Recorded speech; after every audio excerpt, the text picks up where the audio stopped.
Gayle Manchin has become our soul sister.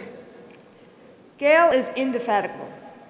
I've never seen someone with so much energy and so much passion and tenacity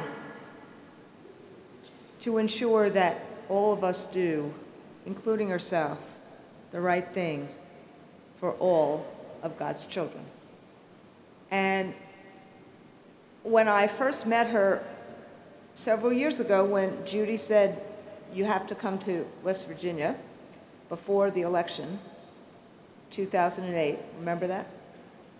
And we were doing some work, election work. And Judy calls me back and says, oh, by the way, the governor and the first lady want you at a breakfast. And I said, well, we're supposed to be in there later on in the day. And Judy said, the governor and the first lady want you at a breakfast. Now, for those of you who don't know Judy Hale, you don't say no twice. And that's the first time at that breakfast that I met the then First Lady. And we have been soul sisters ever since. Gayle Manchin.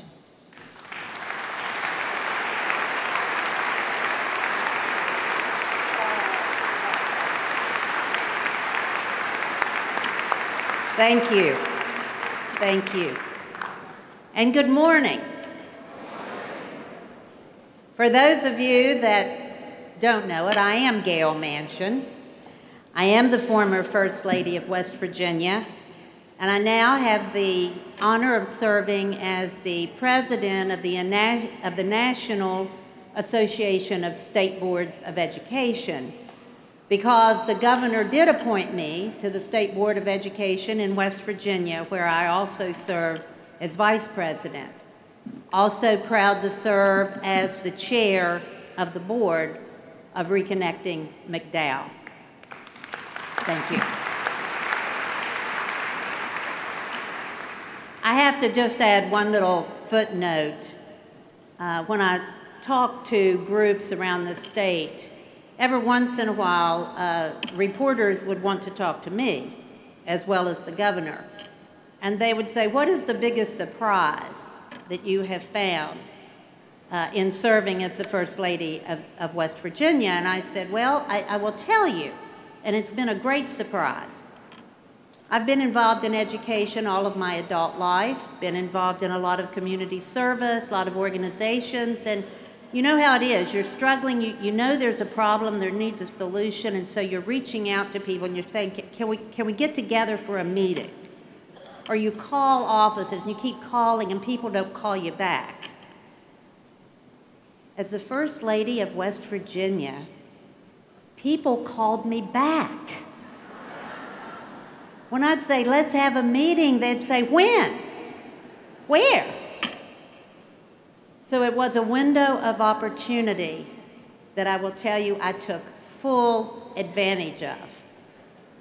And I will tell you that, that Randy talked about tenacity. It pays off.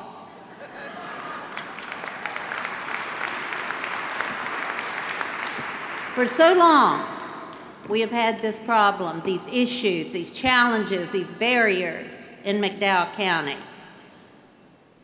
And I knew that there were solutions out there to be found to meet these challenges. But I knew that in order to do this, in order to change the landscape in McDowell County, I needed the best educational strategist and innovative thinker in America. And I made a beeline to Randy Weingarten.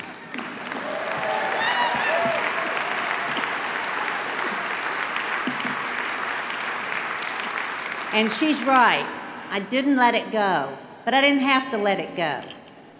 I touched on her inner passion and in her heart the first time we met.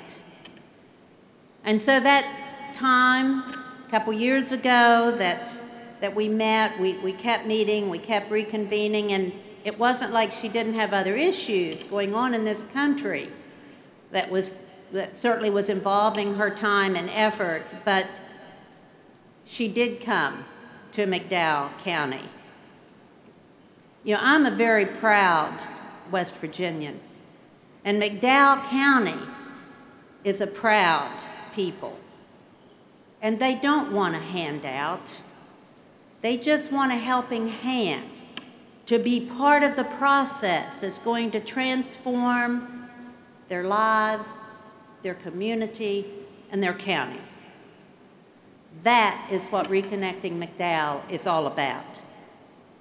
In 4 short months, by December, as you saw on the video, we had more than 40 diverse partners from a very wide spectrum, from national, business, labor, nonprofit, foundations, all levels of government, and agencies, national, state, and local.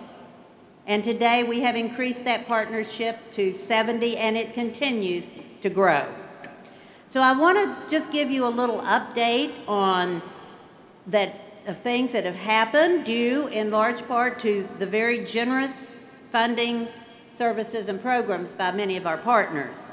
First and foremost, I want to acknowledge the AFT Educational Foundation, and even individual AFT employees who so graciously and generously contributed to getting Reconnecting McDowell up and running. AFT educational research people, resources, have also, the experts in this field have been working with the McDowell County School District and our state education department, union leadership, to provide additional support and the technical assistance that is needed. Then, First Book is about to make its second distribution of books to every child in McDowell County.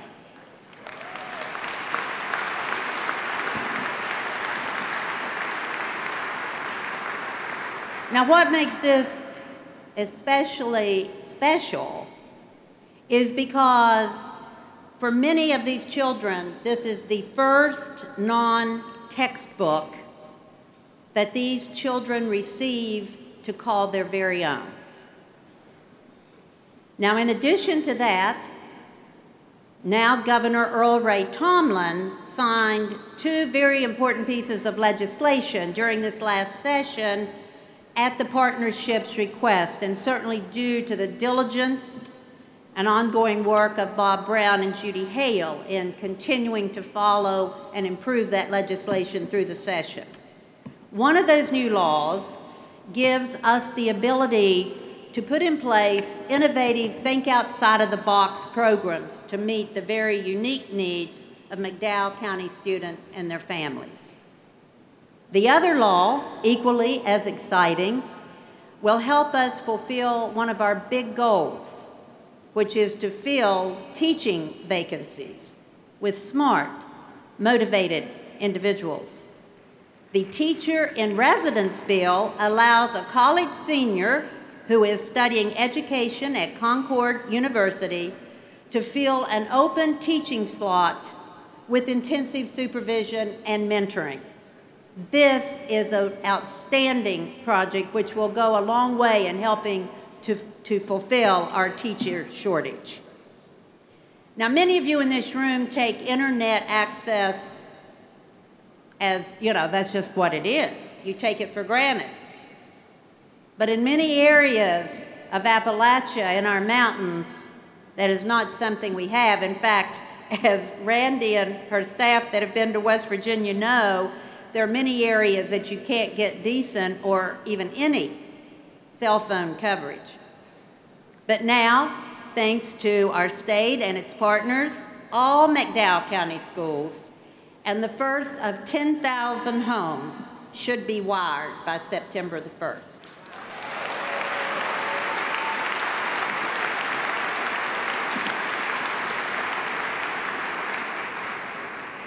For those of you that have not traveled to West Virginia, Housing is a huge problem in McDowell County because there's very little flat land on which to build.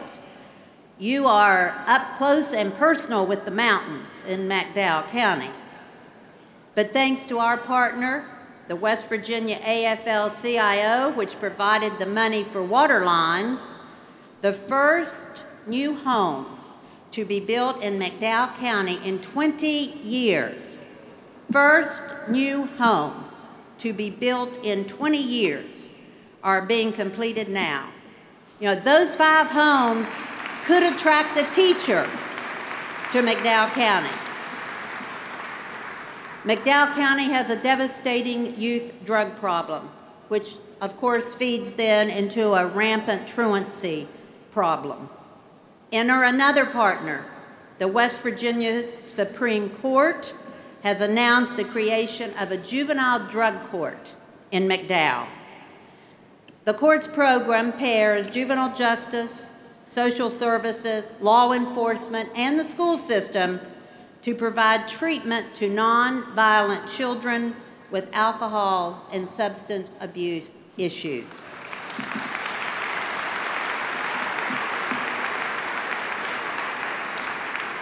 You know, I'm so proud to share these few examples of what actually is happening, but the list continues to grow. We are certainly a work in progress, and there are many projects that are on the drawing table as we move forward. But I have to ask you out there, how many of you come from what we would call urban inner city areas? Raise your hand. Urban, okay, all right. And so how many of you represent rural America?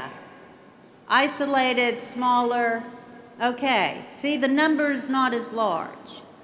I want to tell you what we share. We share many of the same issues, whether it's drug abuse, the truancy, the dropout rate, drugs, poverty. That we have in common. The difference for rural America, and those of you out there that raised your hands, is that when we're looking at funding, when big foundations are passing out money, they realize if they go to inner city America, they can touch more children in a neighborhood than we have in our whole state.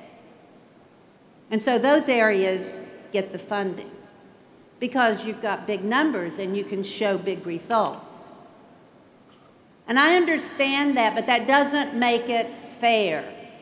Every child in this country, regardless of where they live, deserve the same opportunities, the highest quality of education that we can afford any child in this country.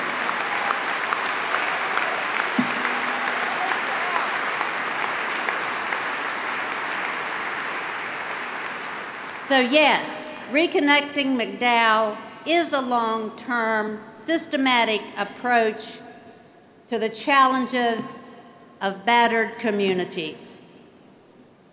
And I think it is exciting. I am so humbled and so proud to be here. It is exciting for McDowell County, but it's not just about McDowell County. It's not even just about West Virginia.